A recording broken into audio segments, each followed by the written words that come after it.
traffic stops are probably the core of a lot of the training you do through here because it's a big thing. They're very dangerous. You start off with just how you communicate with your drivers and how you approach the vehicles and how you talk to your dispatch on scene. And then it's about the approach, how you talk to them and how you display yourself and you gather this information. You know, how that person is treating you, how you treat that person, what the severity of the traffic law that was broken, and just continuous exposure to that, I think is going to be super important because that's going to be one of the biggest things that we do.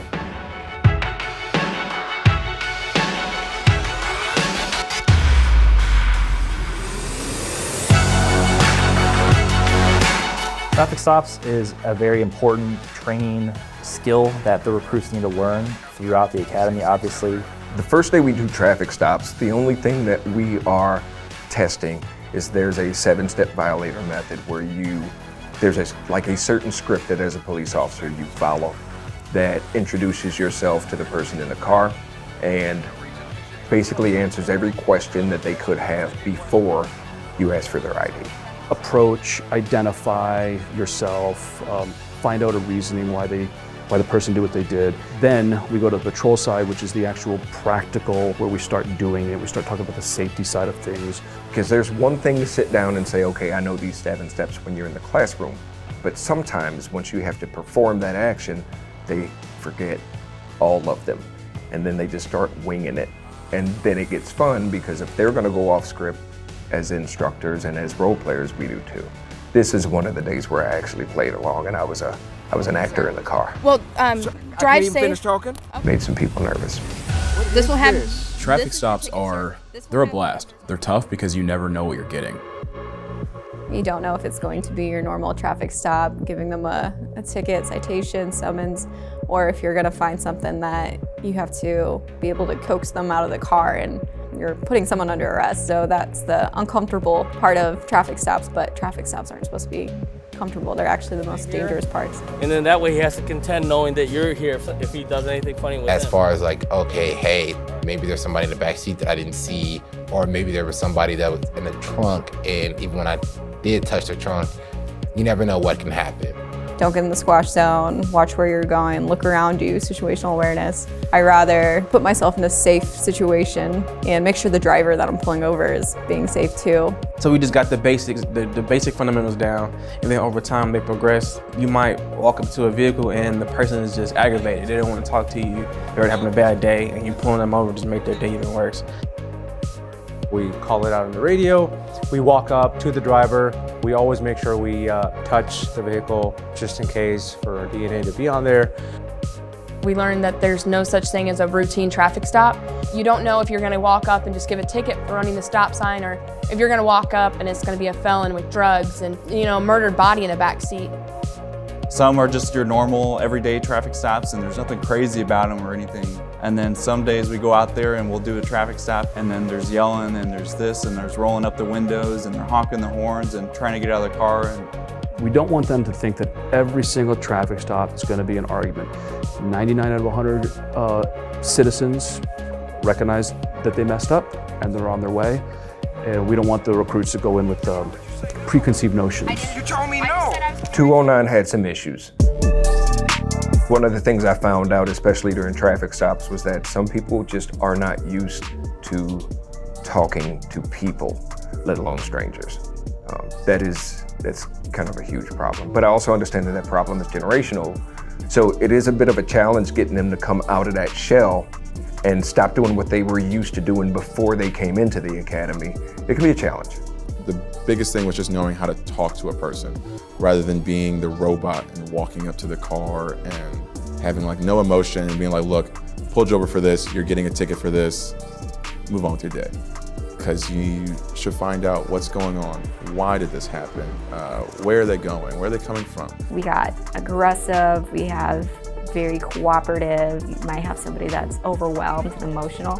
So being able to not let your emotional control get out of hand and being able to control the situation. It's hard to be natural sometimes in scenarios because you know everything is a setup. But I think in real life, it's a great way to, come in contact with people and make sure you leave a decent impression.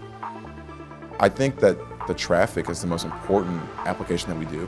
because teaching you how to talk to people and how to find out all the information leads to more. And that's like the biggest part of everything we're doing, is the little things lead into the big things. I made mistakes. I several times have handed the carbon copy or the first copy, which is our copy.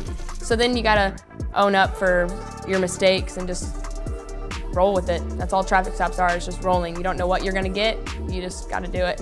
I tell all the recruits on day one that if you're coming into this academy trying to be perfect, don't. They are here to make mistakes. They are going to make mistakes. We will ask them questions that we know they don't know the answer to, just so that we can hear them say, I don't know, because a lot of people have problems with saying, I don't know. When it comes to role plays, they start off really, really easy, and then each additional role play you have after that is a new concept that they've learned in class, but it also incorporates everything that they've learned up to that point. We don't test them or do role plays on anything that they haven't already covered in class. We don't want to set them up for failure.